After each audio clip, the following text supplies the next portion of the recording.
우리 하나님 말씀을 보겠습니다. 하나님 말씀 예레미야 10장 12절 말씀입니다. 예레미야 10장 12절부터 16절까지 말씀입니다. 우리 교독하도록 하겠습니다. 제가 먼저 한 절 읽겠습니다.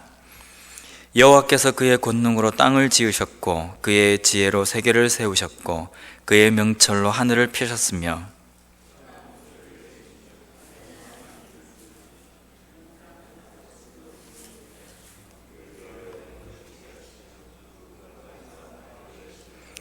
사람마다 어리석고 무식하도다. 은장이마다 자기의 조각한 신상으로 말미암아 수치를 당하나니 이는 그가 부어 만든 우상은 거짓 것이요 그 속에 생기가 없음이라.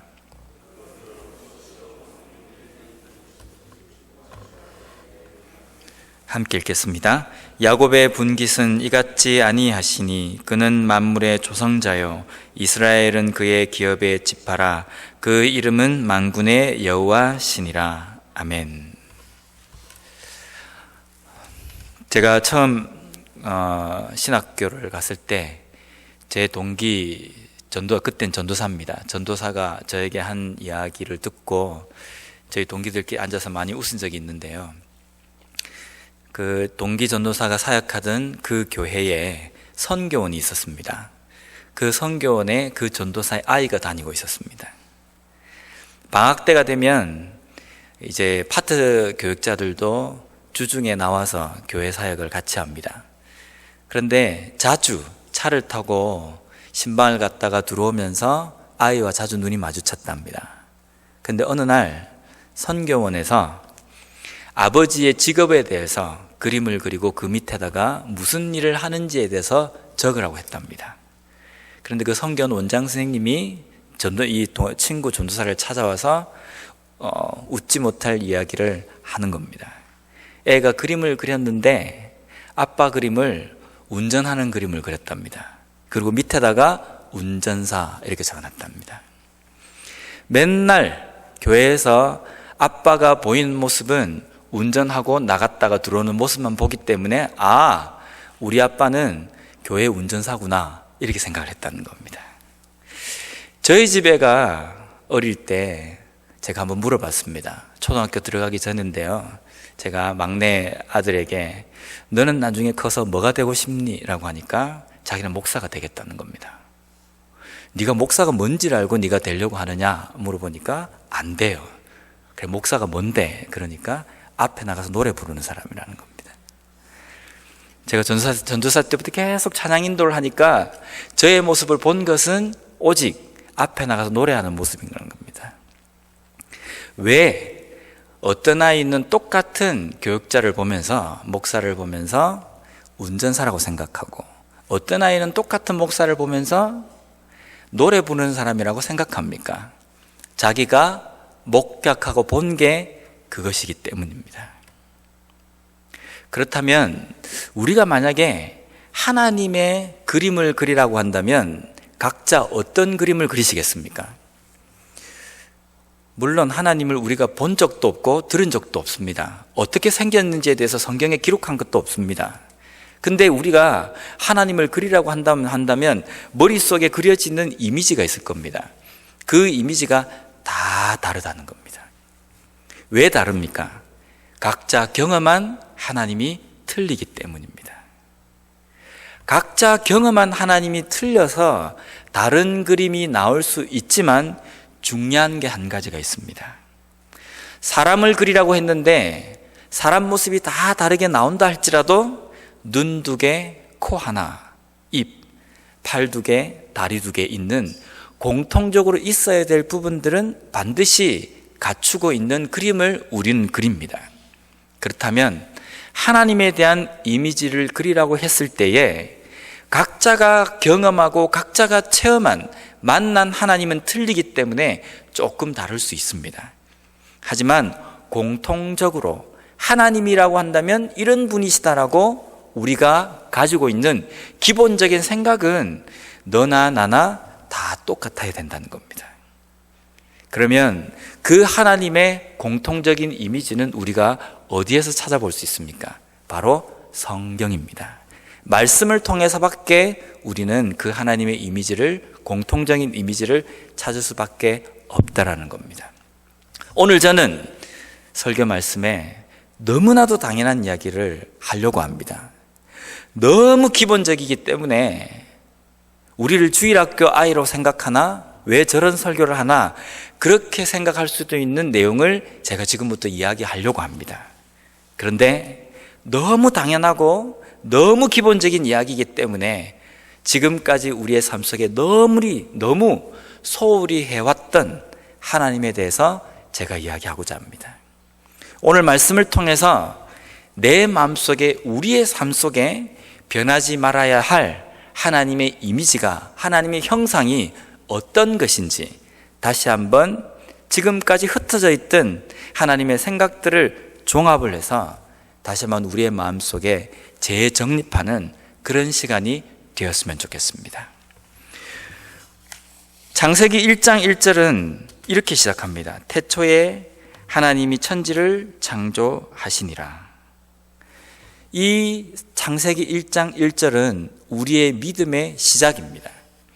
하나님이 천지를 창조하신 유일신이시라는 그 기본적인 생각이, 기본적인 이론이 우리의 믿음의 출발점입니다. 이것이 무너지면 우리의 믿음 전체가 무너집니다.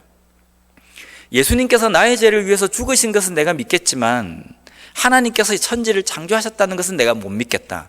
문제가 있는 신앙입니다.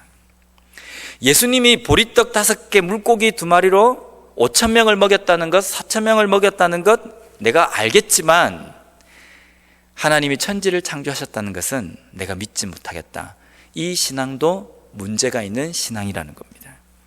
결국은 우리의 신앙은 이 천지 만물을 창조하신 분이 하나님이시다라는 여기에서부터 우리는 출발을 해야 된다는 겁니다.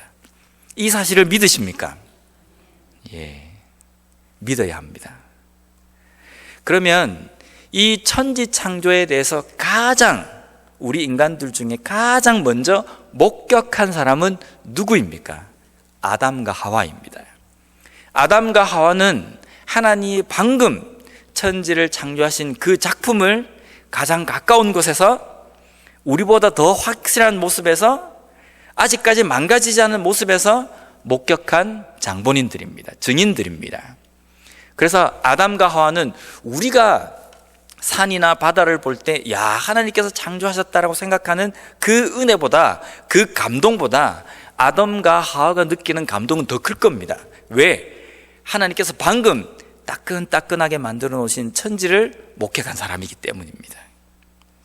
그런데 아담과 하와가 하는 한 행동을 보면 꼭 그렇지만도 않은 것 같습니다. 창세기 3장 8절 말씀을 제가 한번 읽어드리겠습니다. 창세기 3장 8절 말씀을 보면요, 그들이 그날 바람이 불 때 동산에 거니시는 여호와 하나님의 소리를 듣고 아담과 그의 아내가 여호와 하나님의 낯을 피하여 동산나무 사이에 숨은지라. 이 이야기는 아담과 하와가 범죄하고 난 다음에 하나님이 동산에 거니시는 소리를 듣고 취한 행동입니다. 아담과 하와가 지금 어떤 행동을 취했냐면요, 자신들이 벌거벗은 것이 부끄러워서 무화과 나무 잎을 엮어서 치마와 가리개를 만들었습니다. 그리고 하나님이 움직이시자 그 하나님을 피해서 나무 뒤에 숨었습니다. 이 행동에 대해서 이해가 되십니까? 이해가 되신다고 한다면 문제가 있습니다. 왜냐하면 나무 뒤에 숨는다고 해서 하나님의 낯을 피할 수 있겠습니까? 무화과 나무 잎으로 부끄러운 것을 가린다고 해서 하나님이 그것을 못 보시겠습니까? 하나님이 천지를 창조하셨다는 그 천지 안에는 나무와 바다와 여러 가지 동물들만 그게 포함이 되는 것이 아니라 우리 자신입니다. 인간을 하나님께서 창조하셨다라는 것도 그 속에 포함되어 있다는 겁니다. 천지 만물을 창조하셨기 때문에 하나님은 이 천지 만물이 돌아가는 모든 것을 다 알고 계신다.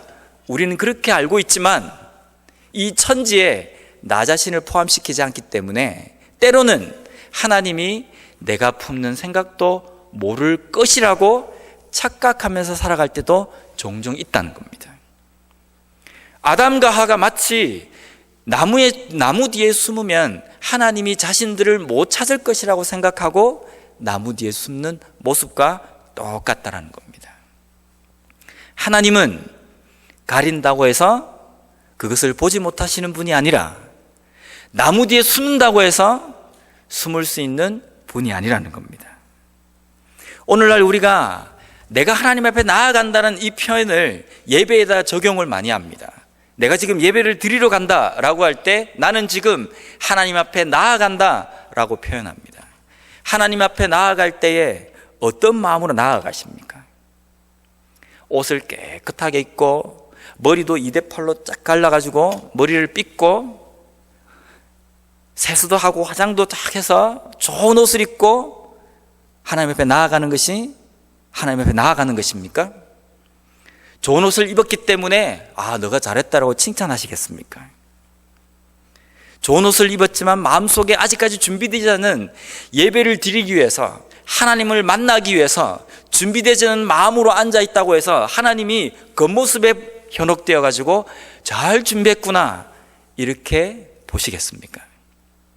비록 옷은 다 낡았다 할지라도 머리도 제대로 빗지 않고 나왔다 할지라도 마음에 하나님을 사모하며 하나님 앞에 나오는 것이 두렵고 떨려서 주님 앞에 앉아있는 그 사람의 마음을 하나님은 기뻐하신다는 겁니다.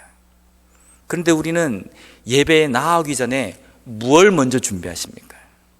어떤 걸 제일 먼저 준비해서 예배 때마다 나와서 앉아있느냐라는 겁니다. 우리는 우리의 마음을 준비하기보다는 자꾸만 외형을 준비한다는 겁니다. 왜 외형을 준비합니까?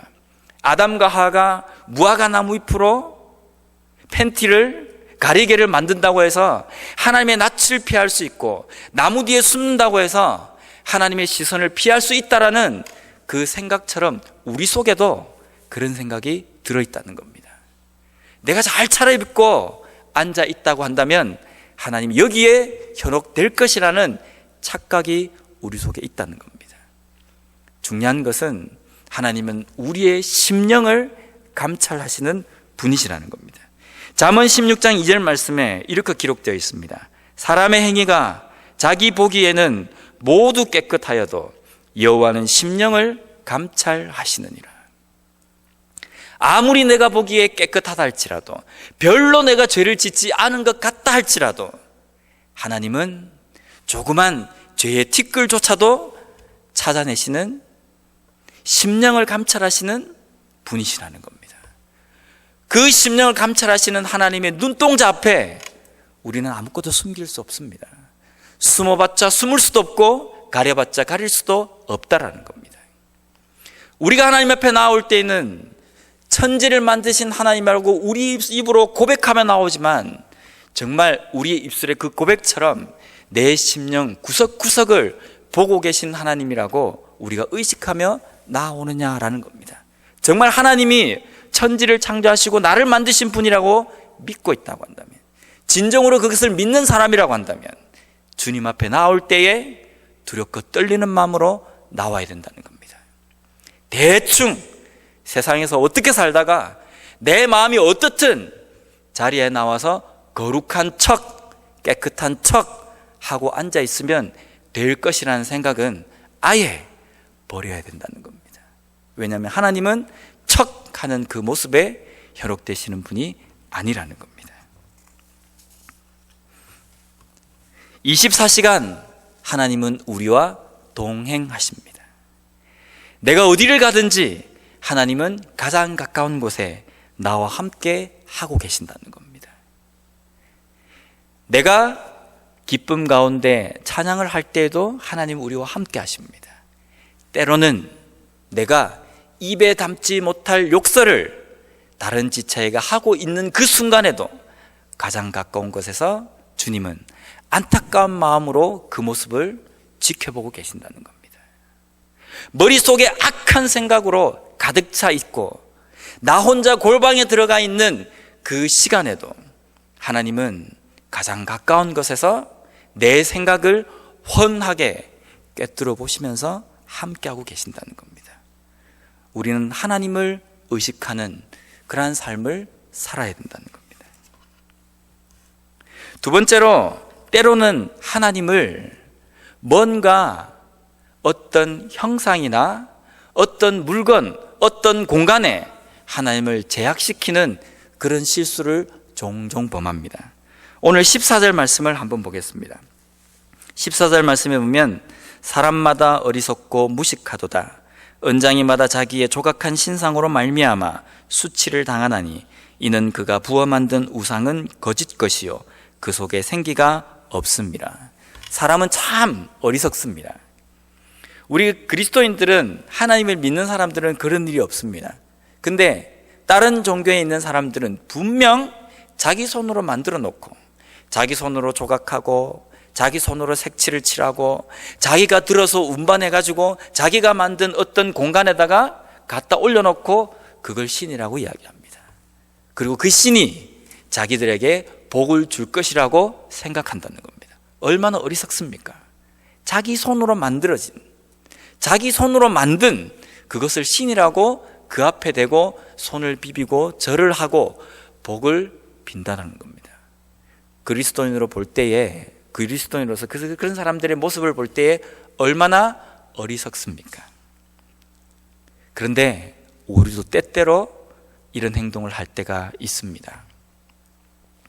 이스라엘 백성들이 출애굽을 하고 난 다음에 시내산에서 모세가 40일 동안 하나님의 율법을 받는 그 기간 동안에 이스라엘 백성들 사이에 소란이 일어났습니다. 그 소란의 내용은 모세가 죽었는지 살았는지 우리가 알 수 없다, 우리가 불안하다, 어떻게 술을 좀 써라 라고 했을 때 아론을 주축으로 해서 모든 금 귀고리를 모아서 녹여서 금송아지를 만듭니다. 그리고 아론이 그 금송아지에다가 뭐라고 이름을 짓습니까? 이것이 너희들을 애굽에서 탈출시킨 여호와 하나님이다 라고 명명합니다. 쉽게 말하면 하나님을 금송아지 신상에다가 제한시켜버렸다는 겁니다. 이 신상이 하나님이다 라고 이야기를 했다는 겁니다. 이 사건은 이스라엘 역사상 길이 남을 아주 큰 사건입니다.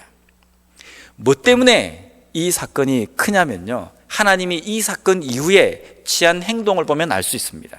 하나님이 즉시로 모세에게 이야기를 합니다. 내가 이 지면에서 이스라엘 모든 백성들을 다 쓸어버리겠다, 다 죽여버리겠다는 겁니다.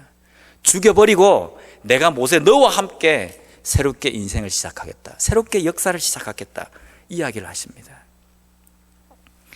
하나님의 형상을 만들어 놓고 거기에다가 하나님을 제하는 것이 별다른 문제가 안 될 것 같지 않습니까?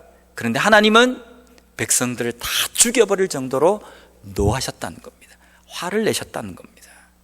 그러니까 이 죄가 얼마나 큰지 우리는 알 수 있습니다. 우리가 이런 행동을 한다고 한다면 정말 우리는 부끄러워하고 하나님 앞에 눈물로서 회개를 해야 합니다. 그런데 우리의 삶에서 이런 행동을 할 때가 참 많이 있다는 겁니다. 자꾸만 하나님을 어떤 형상에다가 가두고 어떤 공간에다가 가두어 버린다는 겁니다. 예수님 시대의 많은 유대인들이 하나님께서 계신다고 이야기하는 그 성전을 신성시했습니다. 율법을 신성시했습니다. 그것이 하나님 보시기에 악한 행동이었습니다. 왜냐하면 하나님은 성전을 만들어 놓는다고 해서 성전에만 계시는 분이 아니라는 겁니다. 사무엘하 7장 7절 말씀을 보면요, 이스라엘 자손과 더불어 다니는 모든 곳에서 내가 내 백성 이스라엘을 먹이라고 명령한 이스라엘 어느 지파들 가운데 하나에게 내가 말하기를 너희가 어찌하여 나를 위하여 백향목 집을 건축하지 아니하였느냐고 말하였느냐. 다윗이 자기는 백향목 궁에 그하고 좋은 생활을, 좋은 집을 짓고 살아가는 그것이 양심의 가책이 돼서 하나님의 전도 내가 짓겠습니다라고 하나님께 이야기할 때에 하나님께서 대답하신 내용입니다. 누가 너보고 성전을 지으라고 하더냐? 내가 언제 너보고 내가 거할 성전이 필요하니까 멋지게 성전을 좀 지어보라고 이야기했느냐? 나는 거기에 제한되는 하나님이 아니라는 겁니다. 하나님이 성전을 멋있게 만들었다고 해서 하나님이 거기에 거하시는 겁니까? 그렇지 않지 않습니까? 하나님은 어디에나 계시는 분입니다. 하나님은 제한을 받지 않으시는 분입니다. 여기에도 계시고 우주에도 계시고 한국에도 계시고 안 계신 곳이 없으신 무소부재하신 하나님입니다.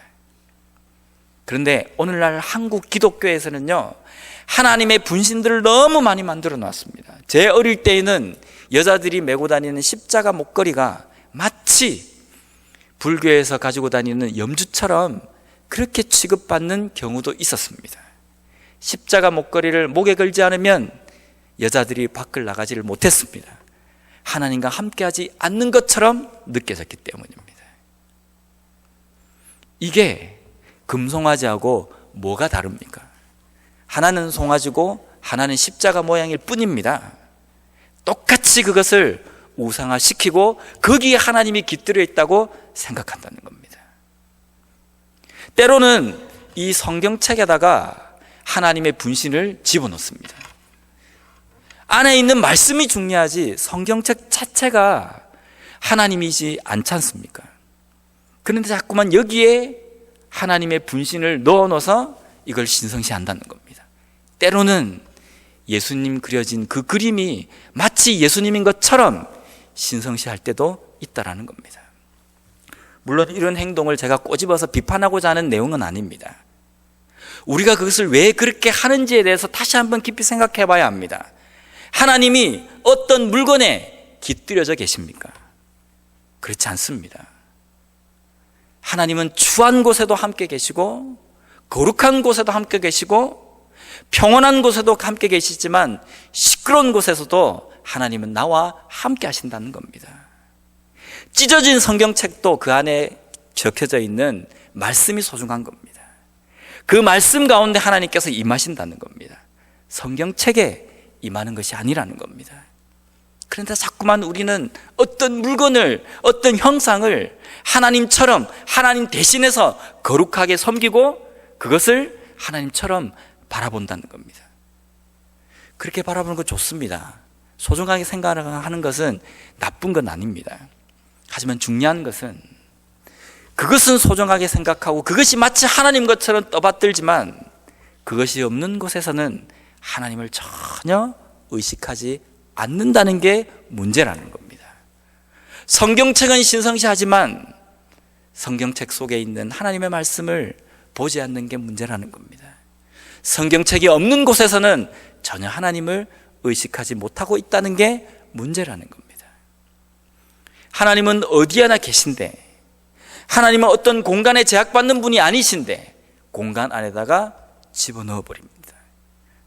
그리고 이 공간 안에 하나님께서 계시기 때문에 여기에서는 거룩한 척 예배를 드리지만 교회 문을 나서면 세상 사람들과 다를 바가 없는 삶을 살아간다는 겁니다. 그러면 하나님이 어디 계십니까? 하나님이 함께 계시고 하나님이 내 옆에서 나의 일거수일투족을 보고 계심에도 그런 행동을 할 수 있습니까? 그런 생각을 할 수 있습니까? 그런 생각을 하고도 버젓이 거룩한 척 할 수 있겠습니까? 하나님이 살아계시고 하나님이 나와 함께 계시고 내 생각을 보고 계신다고 한다면 그런 생각을 했어도 다시 하나님 앞에 눈물 흘리면서 회개를 해야 되지 않습니까? 부끄러워서 하나님 앞에 가슴을 치면서 기도해야 되지 않습니까? 그런 삶이 없이 겉으로만 잘 꾸며지면 사람이 거기에 속아 넘어가듯이 하나님도 속아 넘어갈 것 같은 그런 생각 속에 우리는 신앙생활을 하고 있다는 겁니다. 숨을 수 있을 것 같고 가릴 수 있을 것 같지만 숨어도 숨지 못하고 가려도 가리지 못합니다. 제가 정말 좋아하는 찬양 중에 이런 찬양이 있습니다. 주님은 산 같아서라는 찬양입니다. 안개가 날 가리워 내 믿음 흔들리려 할 때 나 주님께 나아가네. 주님은 산 같아서 여전히 그 자리에 계셔 눈을 들면 보이리라. 날 위한 그 사랑. 제가 지금까지 앞에 우리 신앙의 문제점에 대해서 잘못되어져가는 모습에 대해서 제가 조금 마음은 불편하지만 꼬집었습니다. 근데 이 이야기를 하기 위해서 제가 꼬집은 것이 아니고요, 지금부터 하고자 하는 이 이야기 때문입니다. 하나님이 자꾸만 어떤 건물에, 어떤 물건에 내가 가리면 가릴 수 있고 내가 피하면 피할 수 있다는 생각 속에 우리가 신앙생활을 하기 때문에 문제가 어떤 문제가 있냐면, 내가 조금 힘들면 하나님이 보이지가 않습니다. 내가 기쁘고 내 삶에서 뭔가 잘 되면 하나님이 내 옆에 계신 것 같습니다. 내 옆에서 정말 열심히 나의 일을 도와주시는 것처럼 느껴집니다. 근데 조금만 힘들면 하나님이 보이질 않아요. 왜 그렇습니까? 좋은 것, 뭔가 있어 보이는 것, 내가 거룩하게 생각하는 것, 거기에만 하나님이 계신다고 생각하는 신앙생활을 하기 때문입니다. 그런데 그게 아니라 하나님은 어디에나 계신다. 하나님은 어느 순간인가 나와 함께 계신다. 어느 장소에나 하나님은 나와 동행하신다. 교회 안에만 계신 것이 아니라 내가 어디를 가든지 나와 함께 하신다. 이 믿음이 있다고 한다면 내가 기쁠 때나 내가 슬플 때나 조금 힘들 때나 여전히 하나님은 내 옆에 가장 가까운 곳에 계신 분으로 우리가 인식하고 그 하나님을 볼 수 있고 찾을 수가 있다는 겁니다.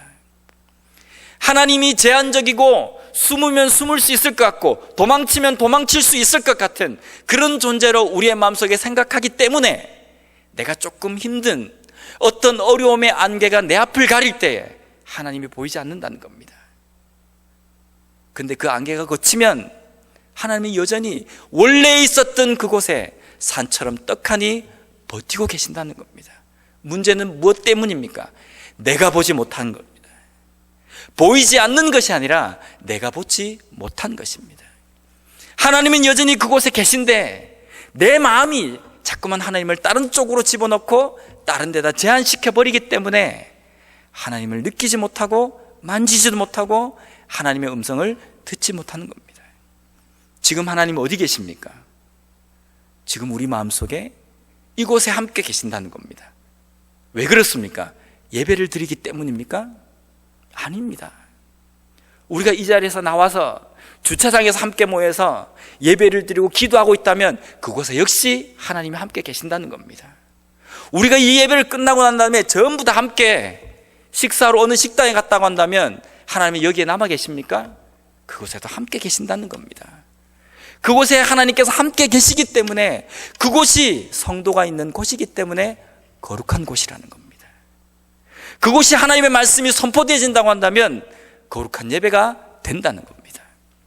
왜 자꾸만 하나님을 이곳에다가 어떤 물건에다가 제한시켜버립니까?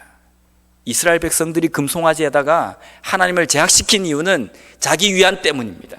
눈에 보여야지만이 안심을 할 수 있기 때문에, 눈에 보여야지만이 내가 좀 위안을 얻기 때문에 순전히 자기 마음들 때문에 하나님을 그렇게 형상화시켰다는 겁니다.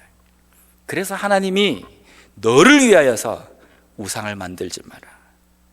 땅 아래나 공중에나 어떤 형상도 너를 위하여서 어떤 모양으로도 형상을 만들지 말라고 하신 이유가 거기에 있습니다. 하나님은 보이지 않습니다. 보이지 않기 때문에 보이지 않는 어느 곳에든지 하나님은 함께 하신다는 겁니다. 함께 하시기 때문에 내가 어려울 때도 내가 힘들 때에도 단지 내 앞에 안개가 끼었다 뿐이지 그 안개 너머에 주님이 산처럼 떡 버티고 계신다는 그 믿음을 붙들고 우리의 삶을 살아가길 원합니다. 하나님을 피할 수 없습니다. 내 죄를 하나님 앞에 가릴 수도 없습니다. 주님을 만나러 예배 자리에 나왔다고 한다면 내 죄의 문제, 내 심령의 문제, 내 마음밭의 상태 하나님께서 다 보실 수 있기 때문에 해결하고 예배 자리에 나와야 합니다. 하나님을 찾으려고 한다면 하나님을 만나기 전에 내 마음이 하나님을 만날 수 있는 준비가 되어 있는지 우리 자신을 돌아보는 작업이 필요하다는 겁니다. 지금 이 자리에 우리가 예배를 위해서 앉아 있지만 물론 저도 그게 자유롭지는 못합니다. 만약에 우리의 심령에는, 우리의 마음에 있는 모든 것들이 형상화되어서 그림으로 쫙 앞에 스크린에 뜬다고 한다면 자신 있으십니까? 하나님이 하나하나 낱낱이 목사부터 해서 장로님들, 권사님들, 집사님들의 마음, 심령 상태, 지금 현재의 마음 상태를 그림으로 그리고 글자로 새겨서 이 자리에 발표한다고 한다면 낯이 뜨거워지지 않을 자신이 있으십니까? 예배 자리에 나올 때 하나님을 만나겠다고 이 자리에 나오시지 않았습니까? 그렇다고 한다면 적어도 내 마음은 준비를 해서 나와야 되지 않습니까? 준비를 하지 않고 나온 이유는 어디에 있습니까? 옷만 이렇게 매무새를 갖추어서 나오면 하나님이 보지 못할 것이라는 생각 때문입니까? 아니면 하나님을 집에다 두고 나오셨습니까? 차 안에다 그냥 모셔놓고 문을 잠그고 나오셨기 때문입니까? 그래도 하나님은 이 자리에 함께 계시고 내 심령을 보고 계신다는 겁니다.